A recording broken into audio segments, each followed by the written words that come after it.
Hello friends, welcome to learn services. This is Ram Soni. आज हम discuss कर रहे हैं एमपीपीएससी के द्वारा अभी हाल ही में कल कंडक्ट किया गया है, ये 8 दिसंबर को असिस्टेंट रजिस्ट्रार सहायक पंजीयक का एग्जाम कराया गया था और इसके आंसर की हम डिस्कस करेंगे। ये पेपर है आपका सोसाइटी मैनेजमेंट का। इसमें जो जीएस वाला पार्ट है, जो शुरू का जो पार्ट है, जिसमें 50 क्वेश्चन रहते हैं। मध्य प्रदेश की हिस्ट्री, पॉलिटी, ज्योग्राफी, इकोनॉमी पूछा आता है, करंट अफेयर पूछा आता है। इसके अलावा एक टॉपिक होता है इंफॉर्मेशन कम्युनिकेशन टेक्नोलॉजी, आईसीटी का, कंप्यूटर का।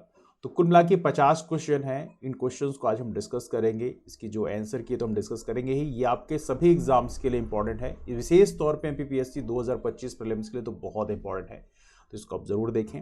इसके अलावा एक और छोटी सी इन्फॉर्मेशन आप लोगों के लिए है कि आप लोगों के लिए एक यूनिट वाइज कंपाइलेशन किया है हमने। बीते 3-4 साल के अंदर जितने भी एग्जाम एमपीपीएससी के हुए हैं, लगभग 50-60 एग्जाम हैं, जिसमें एडीपीयू का हो गया, डेंटल सर्जन का हो गया, आयुष का हो गया, इसके अलावा mining officer, mining inspector, assistant geologist, जितने दुनिया भर के एग्जाम में हर एक एग्जाम के क्वेश्चंस को यूनिट वाइज कंपाइल किया गया है और ये आप टेस्ट सीरीज के माध्यम से ले सकते हैं। इसके लिए आप इस नंबर पे व्हाट्सएप पे मैसेज करेंगे कि I want to join test series, तो आपको एक क्यूआर कोड सेंड कर दिया जाएगा। पेमेंट करके स्क्रीनशॉट आप शेयर कर देंगे तो आपको ये चीज़ें मिल जाएंगी, है ना। तो चलिए सीधे डिस्कशन की शुरुआत करते हैं। आइए पहला क्वेश्चन में चलते हैं। पहला क्वेश्चन है, मध्य प्रदेश से बुंदेलखंड प्रदेश की सबसे ऊंची चोटी सिद्ध बाबा पहाड़ी की ऊंचाई कितनी है। तो इस समय यहाँ पर आप देख सकते हैं इस तरह के फैक्ट पूछे जा रहे हैं, तो आपको इस तरह के फैक्ट भी प्रॉपर तरीके से तैयार करने होंगे। तो सिद्ध बाबा चोटी की ऊंचाई कितनी है? 1172 मीटर की है, जो कि बुंदेलखंड की सबसे ऊंची चोटी है, सिद्ध बाबा की पहाड़ी। अब इसके साथ में कई सारी और भी, जैसे मालवा की बात करें तो मालवा की सबसे छोटी कौन सी है? सिगार, है ना। और सिगार की ऊंचाई कितनी है? ये है 881 मीटर। तो पढ़ते वक्त आपको ऐसे फैक्ट को भी रिकॉल करते रहना है। जैसे विंध्याचल की बात करें तो उसकी सबसे ऊंची चोटी कौन सी? सद्भावना पीक। क्या बोलते हैं? सद्भावना चोटी। तो सद्भावना चोटी की बात करें, इसकी ऊंचाई कितनी है? 752 मीटर। इसको हम लोग गुडविल पीक भी कहते हैं। तो 752 मीटर इसकी ऊंचाई है। इसके अलावा एक और महत्वपूर्ण है जो आपको पता होगा, राजपीपला की चूलगिरी पर्वत, है ना।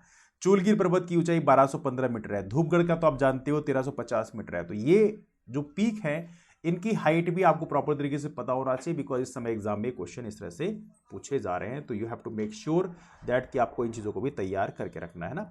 अगला सवाल है, ताप्ती नदी की कुल लंबाई कितनी है? ताप्ती नदी जो कि नर्मदा के साउथ में फ्लो होती है, जिसका उद्गम बैतूल के मुल्तई से होता है। तो ताप्ती की लंबाई कितनी है? 724 किलोमीटर। अब जहां तक की बात करें नर्मदा की लंबाई, तो आपको पता ही है, बहुत ही सिंपल सी बात है, 1312 किलोमीटर है, वो सभी को ऑलमोस्ट पता है। लेकिन जो सेकेंड लॉन्गेस्ट रिवर है हमारे मध्य प्रदेश की, दैट इज कॉल्ड चंबल, है ना। चंबल जो है, इसकी लंबाई कितनी है? 965 किलोमीटर। तो इस समय आपको इस तरह के फैक्ट भी आपको देखते रहना है और बार बार रिकॉल करते रहना है, जिससे आपको चीजें याद रहे, है ना। अगला क्वेश्चन देखते हैं, मध्य प्रदेश में किस 2 माह को गर्मी की द्वितीय ऋतु कहते हैं? तो ये 2 माह हैं जिसमें गर्मी वापस से पड़नी शुरू होती है। सितंबर अक्टूबर के महीने को गर्मी की द्वितीय ऋतु कहा जाता है। तो इसको भी आप विशेष तौर पर याद रखें, special case of Madhya Pradesh. Aluminium धातु का अयस्क निम्नलिखित में से कौन सा है? तो ये तो सिंपल सा क्वेश्चन है, ये है बॉक्साइट, है ना। अगला सवाल है, मध्य प्रदेश राज्य खनिज निगम की स्थापना कब हुई है? क्वेश्चन बेसिकली कई बार रिपीट किया गया है, कई विभिन्न एग्जाम पूछा गया है। That is 1962। 1962 में मध्य प्रदेश राज्य खनिज निगम की स्थापना की गई है। इसको आप विशेष तौर पे याद रखेंगे। अगला क्वेश्चन चलते हैं। छठा क्वेश्चन है, ग्रेफाइट मध्य प्रदेश में निम्नलिखित में किस जिले पाया जाता है? तो ये है आपका बैतूल। बिल्कुल सिंपल सा क्वेश्चन है, कई बार पूछा गया है। ये जो आपका ग्रेफाइट है, ये पेंसिल के लीड में इस्तेमाल होता है, आप जानते ही है। अगला है, मोहर उपबेसिन निम्नलिखित में से किस कोयला क्षेत्र में स्थित है? देखो, बहुत ही इंपॉर्टेंट क्वेश्चन है इस समय। बेसिकली इस तरह से क्वेश्चन जो कोल रीजन है, वहां से क्वेश्चन कई बार बन रहे हैं, लगभग हर एक एग्जाम बन रहे हैं। तो इसको थोड़ा आप विशेष तौर पर पढ़ना, किताब में भले डिटेल में ना मिले, लेकिन आपको थोड़ा डिटेल में पढ़ना है। तो इसका सही आंसर क्या है? इसका सही आंसर सिंगरौली कोयला क्षेत्र। देखो, सिंगरौली कोयला क्षेत्र में 2 पार्ट आते हैं, है ना। जो ईस्टर्न पार्ट है उसको बोलते हैं मोहर उपबेसिन, जो कि बेसिकली उत्तर प्रदेश से पड़ता है। तो ये मोहर उपबेसिन बेसिकली सिंगरौली कोयला क्षेत्र का पार्ट है ना। तो इसको आप विशेष तौर पर याद रखना। ये टर्म जो लिखा है, बाकी तो सुहागपुर जानते ही हो, मध्य प्रदेश का सबसे बड़ा कोल बेल्ट है, जो कि शहडोल में है। मोह पानी की बात करें, मोह पानी का विशेष तौर पर याद रखना, ये कहां पड़ेगा? मोह पानी कोयला क्षेत्र ये पड़ेगा आपके छिंदवाड़ा में। कहां पड़ेगा? छिंदवाड़ा में। और याद रखना, ये जो कोल बेल्ट है किस में आता है? ये पड़ता है पेंच कंधन जो फील्ड है, कोल फील्ड है, उसके अंतर्गत ये शामिल है, ठीक है। तो इसको भी आपको याद रखना है, ठीक है। चलो आगे चलते हैं। मध्य प्रदेश में जट्रोफा से बायोफ्यूल बनाने का संयंत्र निम्नलिखित में से किस जिले में स्थित है? तो याद रखिएगा, बायोफ्यूल बनाया जा रहा है जट्रोफा से, और ये बहुत ही महत्वपूर्ण है। Jatropha is very important. और ये बेसिकली कहाँ पे है? ये पड़ेगा आपके, that is in Mandla. Mandla में एक जगह है, इसका नाम है बांसगढ़ी, जहां पर ये स्थित है, तो इसको याद रखना, मंडला, है ना। अगला सवाल है, गांधी सागर बांध से नहरों के द्वारा सर्वप्रथम सिंचाई निम्नलिखित में से किस वर्ष से प्रारंभ हुई। अब ये क्वेश्चन तो हमने बहुत ज्यादा ढूंढा नहीं, बट थोड़ा सा जो ढूंढा है उसमें ये नहीं पता चल पाया कि नहरों के द्वारा सिंचाई कब शुरू हुई है। हाँ, ये है गांधी सागर डैम का जो शुरुआत है वो 1960 से माना जाता है। 1960 से पावर जो डिस्ट्रीब्यूशन वो स्टार्ट हो गया है। यदि आपके पास इन्फॉर्मेशन है तो आप लोग कमेंट करके जरूर बताएं, है ना। अगला सवाल आपके सामने है, 10वां क्वेश्चन है, अमरकंटक तापीय विद्युत केंद्र किस कोयला क्षेत्र में स्थित है। तो याद रखना, अमरकंटक कहां पड़ेगा, ये पड़ेगा अनूपपुर में, और यहीं से बेसिकली अपना सोन नदी का उद्गम भी होता है ना। तो अमरकंटक यहीं से बेसिकली नर्मदा नदी का उद्गम भी होता है। तो अमरकंटक की बात करें, ये जो तापीय विद्युत केंद्र यहाँ पर है वो बेसिकली सुहागपुर कोयला क्षेत्र से संबंधित है, सुहागपुर कोयला क्षेत्र में स्थित है, तो इसको आप याद रखना, सुहागपुर, है ना, जो कि मध्य प्रदेश का सबसे बड़ा कोल फील्ड है। 11वां क्वेश्चन है, 2023-24 में मध्य प्रदेश मसाला फसलों के उत्पादन में देश में किस स्थान पर रहा। तो ये क्वेश्चन इकोनॉमिक सर्वे से लिया गया है, मध्य प्रदेश इकोनॉमिक सर्वे आप जाके देखेंगे तो आपको मिलेगा। तो ये पहले स्थान पर रहा है। और गांधी सागर बांध की बात करें, किस नदी पर बना हुआ है, बहुत ही सिंपल क्वेश्चन है, चंबल नदी बना हुआ है ना। गांधी सागर, राणा प्रताप सागर, कोटा बैराज। वर्ष 2022-23 में मध्य प्रदेश बाल बजट को बजट के अनिवार्य भाग के रूप में प्रस्तुत करने वाला देश का कौन सा राज्य है। तो याद रखिए, बाल बजट प्रस्तुत किया गया है, मतलब जो बच्चे बाल हैं, मतलब 18 साल से कम उम्र के हैं, उनके लिए विशेष तौर पे ये बजट का प्रावधान जो है मध्य प्रदेश पहला किया है। मध्य प्रदेश पूरे देश में पहला राज्य ऐसा रहा है जिन्होंने ये प्रावधान लाया है कि बाल बजट अलग से लाया जाएगा। जनगणना 2011 के अनुसार मध्य प्रदेश का, मतलब अलग से लाया नहीं जाएगा, मतलब अलग से प्रावधान उसका रखा जाएगा, उसका फंडिंग अलग रखा जाएगा। जनगणना 2011 के अनुसार मध्य प्रदेश का सबसे कम जनसंख्या घनत्व वाला जिला कौन सा है। बहुत ही सिंपल क्वेश्चन है, डिंडोरी है। अगला है आपके सामने, निम्नलिखित में से कौन सा मालवा का लोक नृत्य है। मालवा का लोक नृत्य पूछा जा रहा है, तो इसको विशेष तौर पे आपको याद रखना है। ये सारे लोक नृत्य, लोक नाट्य, ये सारे टॉपिक आपको विशेष तौर पर पता होना चाहिए। This is very very important one. और ये कौन सा है, इसका सही आंसर है मटकी। मटकी जो है मालवा का लोक नृत्य है। बाकी यदि बात करें बधाई की, बात करें, बधाई आपके बुंदेलखंड रीजन का है, राई भी बुंदेलखंड का है, और ये हमारा राजकीय लोक नृत्य भी है ना। तो आप जानते ही हैं। परधौनी की बात करें, ये बैगा समुदाय के द्वारा डिंडोरी परफॉर्म किया जाता है, तो इसको आप विशेष तौर पे याद रखना, this very very important word ना। आगे चलते हैं, 16th क्वेश्चन में चलते हैं। 16वां क्वेश्चन है आपके सामने, दैट इज मध्य प्रदेश के निम्नलिखित राज्यपालों को उनके कार्यकाल के क्रम में व्यवस्थित कीजिए। तो राज्यपालों का कार्यकाल है, तो बाकी यदि हम बात करें कुछ की बात करें, जैसे पाटस्कर साहब की बात करें, तो पाटस्कर जो है, हरिविनायक पाटस्कर की बात करें, बेसिकली 1957 से लेकर 1965 तक इन्होंने राज्यपाल रहे हैं। और ये टर्म लगभग रहा है, वी कैन से लगभग अप्रॉक्स 5 3 8 साल का रहा है। तो हरिविनायक पाटस्कर, तो कार्यकाल के क्रम में व्यवस्थित करना है, तो सबसे पहले हरिविनायक पाटस्कर का ही कार्यकाल है, तो ये यहाँ पे आ जाएगा, सेकेंड पहले में आ जाएगा, इसका बी ऑप्शन बेसिकली होगा। और इसके बाद सेकेंड पे है निरंजन नाथ वांचू। निरंजन नाथ वांचू की बात करें, 77 से 78 के बीच में इनका कार्यकाल रहा है। तो कार्यकाल के क्रम में व्यवस्थित करना है, मतलब किसका क्रम कैसा रहा है ना। हालांकि इसमें भी बड़ा इंटरेस्टिंग है कि सीक्वेंस में यदि हम देखें तो सीक्वेंस से बेसिकली यही आता है, और 2 के बाद में 1 है। निरंजन नाथ वांचू हरिविनायक पाटस्कर के बाद में राज्यपाल रहे हैं। फिर उसके बाद भगवत दयाल शर्मा का नंबर है ना। उसके बाद में फिर भाई महावीर का नंबर है ना। तो ये थोड़ा सा आप याद रखिएगा। अब वैसे यदि हम देखेंगे कि भाई टेनर पीरियड कितना है, तो पीरियड में तो फिर डिफरेंस आ जाएगा कि किसका कार्यकाल कितना लंबा है, तो वो थोड़ा अलग हो जाएगा। लेकिन यहाँ पे जो हमें समझ पा रहे हैं उसमें कार्यकाल का जो क्रोनोलॉजी है उसके बारे में बेसिकली यहाँ पे सवाल पूछा जा रहा है। अदरवाइज यहाँ पे ऑप्शन मैच नहीं करेगा, है ना, क्योंकि पाटस्कर के बाद में फिर जो भाई महावीर है उनका टेनर जो है ज़्यादा है, तो उस हिसाब से बेसिकली यहाँ पे कन्फ्लिक्ट हो जाएगा। तो पाटस्कर के बाद ही बेसिकली भाई महावीर के दिन करते तो 2 के बाद 3 आना चाहिए, तो वो यहाँ पे मैच नहीं करेगा। तो यही ऑप्शन बेस्ट है। यहाँ पे बेसिकली क्रोनोलॉजी पूछा जा रही है, कौन पहले था कौन बाद में था, है ना, ये समथिंग लाइक दैट। कार्यकाल का क्रम पूछा जा रहा है, कार्यकाल कितने वर्ष का रहा इसका नहीं पूछा जा रहा है, बल्कि कार्यकाल का क्रम पूछा जा रहा है, मतलब सीक्वेंस पूछा जा रहा है। मिलेट के संदर्भ में निम्नलिखित में से कौन सा कथन सही नहीं है। अब यहाँ पे देखो, मिलेट को सुपर फूड के रूप में जाना जाता है, बिल्कुल सही बात है। गेहूं और धान की तुलना में सही में अधिक पानी की आवश्यकता होती है, इससे पानी की आवश्यकता कम होती है मिलेट में। मिलेट चूंकि मोटा अनाज होता है, इसमें कम होती है। जलवायु परिवर्तन के प्रति लचीले होते हैं, बिल्कुल सही बात है। जलवायु परिवर्तन यदि हो भी जाता है तो भी सर्वाइव कर जाते हैं। 2023 को अंतर्राष्ट्रीय मिलेट वर्ष घोषित किया, ये भी सही है। बी ऑप्शन इसमें रॉन्ग है ना, पानी की बहुत ज्यादा जरूरत नहीं होती है। मध्य प्रदेश के निम्नलिखित विधानसभा अध्यक्षों में सबसे लंबा कार्यकाल किनका रहा है? तो सबसे लंबे कार्यकाल की यदि हम बात करें तो ये कार्यकाल बेसिकली किसका रहा है? That is basically Rajendra Prasad Shukla. Rajendra Prasad Shukla deputy CM की बात नहीं कर रहे हैं, वो जो वर्तमान में है, ये उस समय विधानसभा अध्यक्ष हुआ करते थे। तो यदि हम बात करें इसमें ब्रजमोहन मिश्रा की बात करें, ये 3 साल कार्यकाल था, 90 से लेकर 93 तक थे। फिर यहाँ पे यज्ञदत्त शर्मा की बात करें, 80 से लेकर 83 तक 3 साल इनका भी कार्यकाल था। नर्मदा प्रसाद प्रजापति का कार्यकाल बहुत कम था, 1 साल का था, 2019-2020 तक था, है ना। राजेंद्र शुक्ला की बात करें, 85 से लेकर 90 तक इनका कार्यकाल था, तो ये लॉन्गेस्ट सर्विंग थे, तो 5 साल का इनका कार्यकाल था, है ना। मध्य प्रदेश से पैसा नियम कितने विकास खंडों में लागू किया गया? पैसा, पंचायती राज एक्सटेंशन टू शेड्यूल्ड एरियाज, तो ये तो आप जानते ही हैं। पैसा जो एक्ट है काफ़ी महत्वपूर्ण एक्ट है, 1996 में लाया गया था। और याद रहे 5th शेड्यूल्ड एरिया जो है, हमारे यहाँ 10 राज्य हैं जहाँ पे 25वें शेड्यूल में आती हैं, तो उसमें पैसा नियम को लागू किया गया है। तो याद रखना इसमें 20 जिले हैं, 20 जिलों में विकासखंड की यदि हम बात करें तो विकासखंड आएंगे 89 विकासखंड।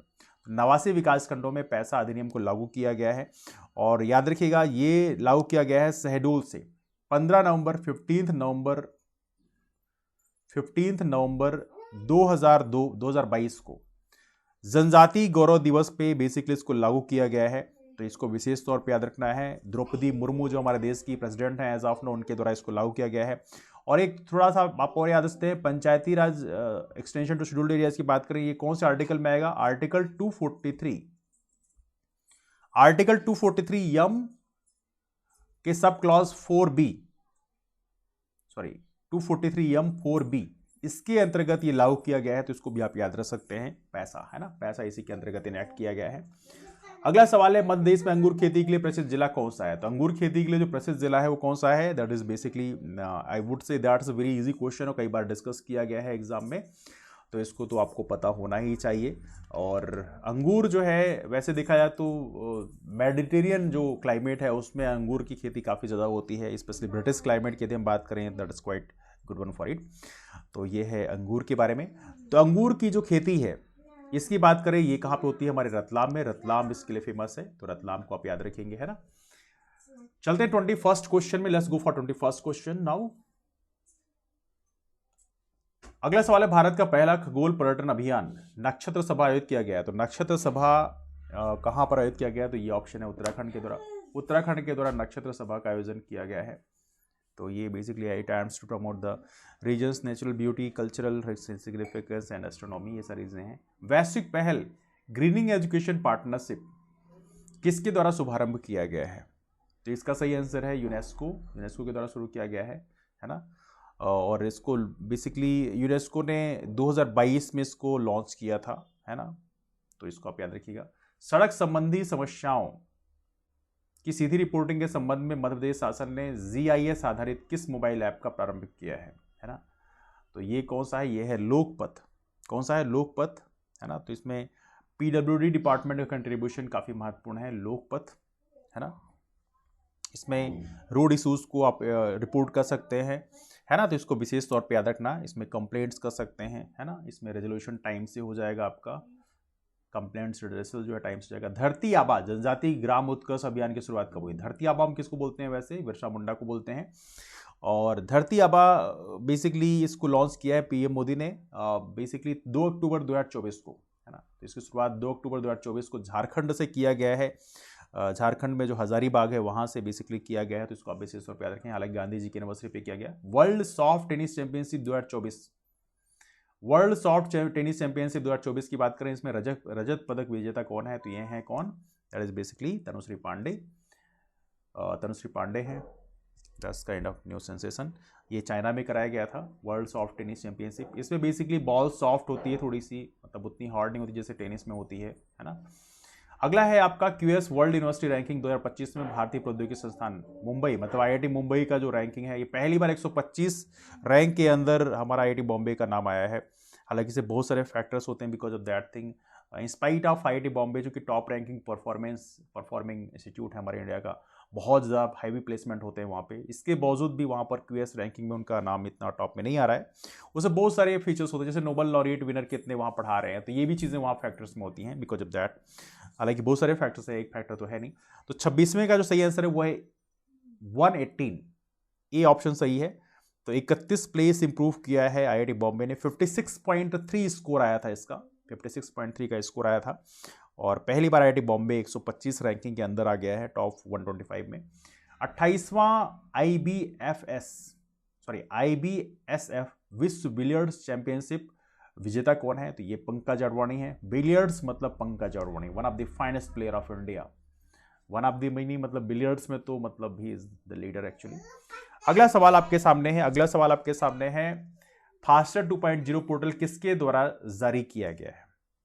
अब देखिए यहां पे याद रखना, इसमें जो पंकज अडवाणी है जिन्होंने जो जीता है, ये दोहा कतर में आयोजित किया गया था, है ना, तो इसको भी याद रखिएगा। फास्टर 2.0 पोर्टल ये हमारे CGI रहे हैं जस्टिस चंद्रचूड़, उनके द्वारा ये फास्टर 2.0 पोर्टल लॉन्च किया गया है। तो basically it is launch by supreme court of India, Bharat के उच्चतम न्यायालय के द्वारा इसको लॉन्च किया गया है। इसके अंतर्गत बेसिकली जस्टिस डिलीवरी सिस्टम को स्ट्रीमलाइन करने के लिए इसको लॉन्च किया गया है। 2024 में मध्य प्रदेश पर्यटन का फेस किसे नियुक्त किया गया है? तो फेस नियुक्त किया गया है पंकज त्रिपाठी, इस समय नए सेंसेशन है।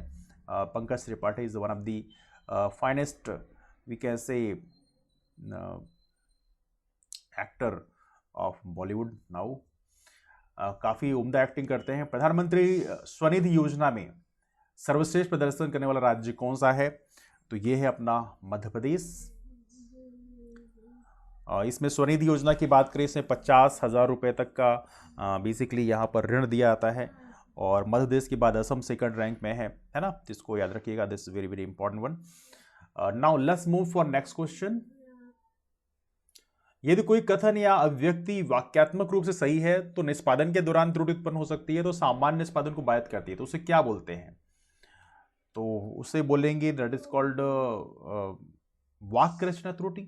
तो इसका वाक्य रचना त्रुटि इसका सही आंसर हो जाएगा। अगला निम्नलिखित में से कौन सा द्विदिशात्मक है, मतलब बाई डायरेक्शनल है? तो इसमें आएगा आपका दैट इज कंट्रोल बस। अगला है की लॉगर। ओके, की लॉगर क्या होता है समझना पहले थोड़ा सा।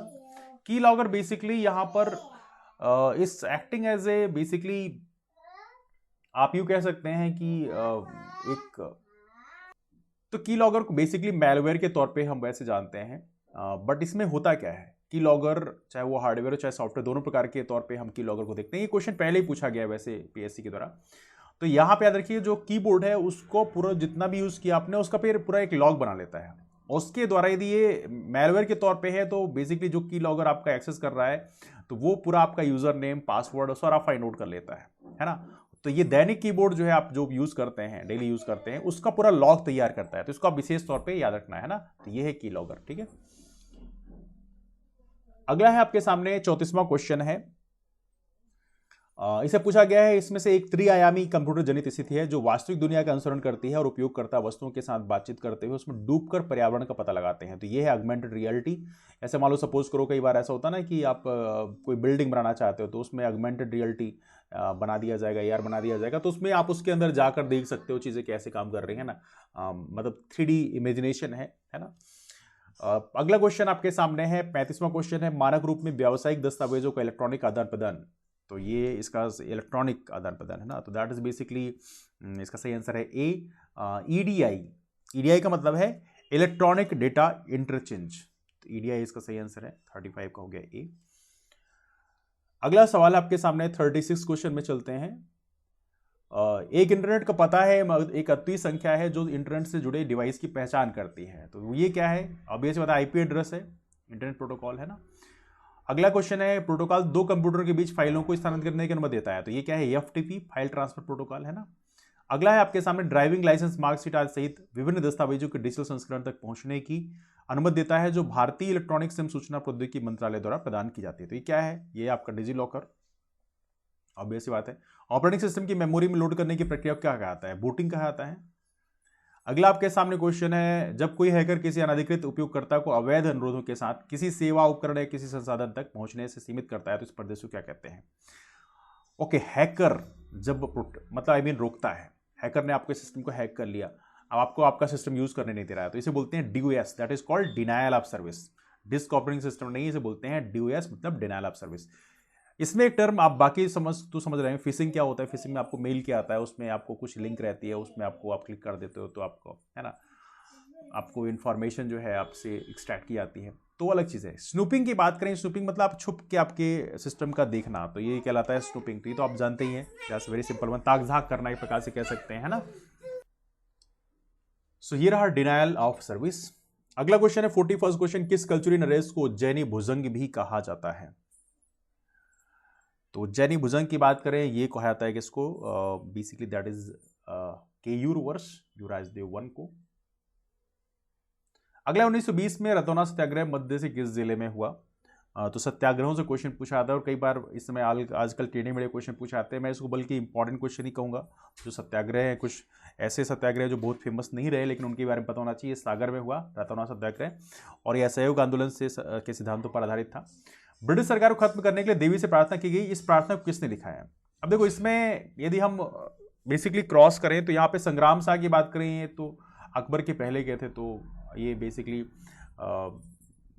पॉसिबिलिटी कमी है, बिकॉज ही वॉज बहुत पहले के हैं, तो अंग्रेज़ों का उस समय टाइम पीरियड ही नहीं था। ये बेसिकली रानी दुर्गावती के ससुर जी थे।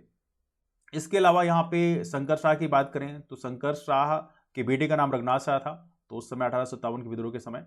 अब शंकर शाह और रघुनाथ शाह के साथ वो शहीद हो गए थे। उसके बाद शंकर शाह की जो पत्नी थी रानी फूल कुंवर, तो इनकी संभावना लग रही है, चूंकि इन्होंने फिर बाद में विद्रोह का नेतृत्व किया था, तो रानी फूल कुंवर की संभावना बन रही है। बाकी आप लोग यदि क्लियर कट यदि पता चले, चूंकि इसके बारे में हमें डायरेक्ट आंसर नहीं मिला है, लेकिन यदि आपको आंसर मिलता है तो आप लोग बताएं, लेकिन पॉसिबिलिटी मुझे रानी फूल कुंवर की लग रही है। किस जनजातीय योद्धा को आजीवन कारावास की सजा देकर अंडमान जेल भेजा गया है? तो इसका सही आंसर है डी, भीमा नायक। तो भीमा नायक हो गए। अगर ये जनजाति अपने किस चीज के लिए जानी जाती है? तो ये बेसिकली लौह शिल्प के लिए जानी जाती है ना, अगरिया जनजाति। अगला है आपके सामने 46 क्वेश्चन है, सुरती क्या है? सुरैती। तो ये क्वेश्चन बड़ा सिंपल है, बुंदेलखंड का भित्ति चित्र है सुरैती, है ना। ऑलराइट, सुरैती। अगला क्वेश्चन है घेला और बिदड़ी। घेला और बिदड़ी उत्सव किस जनजाति के द्वारा मनाया जाता है? तो ये मनाया जाता है बेसिकली, यहां पे याद रखना है सुरैती जो है ये बुंदेलखंड का जो भित्ति चित्र है, दीपावली के समय बनाया जाता है ना, तो इसको भी याद रखिएगा। और घेला और बिदड़ी की बात करें, ये बेसिकली गोंड जनजाति के द्वारा बेसिकली मनाया जाता है। तो याद रखना इस this very important one case में। अगला सवाल है, शरद जोशी एक प्रसिद्ध व्यंग्यकार थे, निम्नलिखित में से कौन सी एक पुस्तक उनके द्वारा नहीं लिखी गई है? तो यहाँ पे पुस्तकों के नाम लिखे हुए हैं। जीप पर सवारी लिया इनकी ही प्रमुख रचना है, व्यंग्य है अंधों का हाथी, तो ये भी बेसिकली इन्हीं की रचना है। लाठी और भैंस, ये रचना इनकी नहीं है, लाठी और भैंस की रचना है, ये है मुल्ला रामू जी की। एक था गधा, ये भी शरद जोशी जी की रचना है। लाठी और भैंस किसकी रचना है? ये है मुल्ला रामू जी। रचनाएं से क्वेश्चन अक्सर पूछे आते हैं, तो रचनाएं तो इस समय आपको करना ही करना है, और ये टॉपिक डिफिकल्ट भी होता है, मैं नहीं कहूँगा बहुत आसान होता है, बिकॉज यदि आपको क्रिस्टल क्लियर पता है तो आप क्लिक कर जाओगे, अदरवाइज आपको दिक्कत होगी। तो ये अभी से रिवाइज कर देना। साहित्यकार वाला जो टॉपिक है इसको विशेष तौर पे आप प्रायोरिटी में रखना। सास बहु सहस्त्रबाहु के मंदिर का निर्माण कच्छप घाट वंश के किस राजा ने करवाया है? तो ये करवाया था basically that was done by Mahipal, 1093 में कराया गया था। और याद रहे, सास बहु मतलब सास मतलब इनकी वाइफ के लिए था, और बहु मतलब इनकी डॉटर इन लॉ के लिए, तो इसको याद रखना। अमृतलाल बेगड़ कौन थे? अमृतलाल बेगड़ की बात करें, ये लेखक और चित्रकार दोनों थे। ये क्वेश्चन भी कई बार एग्जाम पूछा गया है। तो लेखक की बात करें, इनकी रचना भी नर्मदा की परिक्रमा बड़ी फेमस है ना, जबलपुर से है। लेकिन चित्रकार भी थे, जाने माने चित्रकार थे, दोनों ही ऑप्शन इसमें हैं। तो चित्रकार का है, लेखक तो इसमें दिया नहीं है।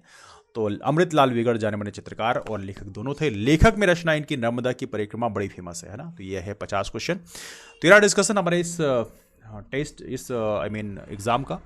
यदि आपके मन में कोई डाउट्स हैं तो आप लोग कमेंट के माध्यम से ज़रूर पूछें। टेलीग्राम है हमारा रामसोनी MPPSC, आप सर्च करेंगे तो आपको मिल जाएगा, तो उसको आप ज्वाइन कर सकते हैं फर्दर अपडेट्स के लिए। और यदि आपके मन में कोई भी सवाल है तो आप लोग कमेंट के माध्यम से पूछ सकते हैं। चलिए मुलाकात करते हैं फिर, तब तक bye and take care and wish all the best for MPPSC 2025।